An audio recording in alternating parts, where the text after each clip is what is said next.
কৃষ্ণকে ছেড়ে পণ্ডিতেরা যারা জ্ঞানবান তারা কখনোই অন্য কাউকে ভজনা করবে না।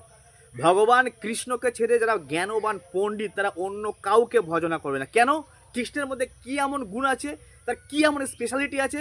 বলছে ভক্তবৎসল কৃতজ্ঞ সমর্থ বদান্য হেন কৃষ্ণ ছাড়ি পণ্ডিত নাহি ভজে অন্য। ভগবানের মধ্যে ভক্তবৎসল, ভক্তের জন্য প্রেম, শুধু তাই নয়, কৃতজ্ঞ। সুধামা এক মুষ্ট চূড়া নিয়ে এসেছিল ভগবানের জন্য চিড়ে, তার বিনিময়ে ভগবান দ্বারকার মতো একটা নগর বানিয়ে দিয়েও ভগবান বলছে আমি আমার সুধামাকে কিছুই দেইনি। সে মুখ ফুটে বলতে লজ্জা পাচ্ছে, সুধামা তোমাকে একটা দ্বারকার মতো নগর দিলাম। শুধু তাই নয়, সমর্থ, ভগবান সামর্থ্যবান পুরুষ, সরৈশ্বর্যবান পুরুষ। শুধু তাই নয়, বদান্য, মহাদানী। ভগবানের মতো দানী এই জগতে কেউ নেই।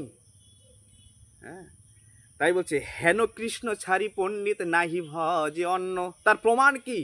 উদ্ধব পণ্ডিত, স্বর্গের ইউনিভার্সিটি থেকে পড়ে এসছে, আর তিনি পড়ে রিয়েলাইজেশন করেছে যে কৃষ্ণ ছাড়া এই জগতে কাউর চরণে শরণ নেওয়া যাবে না।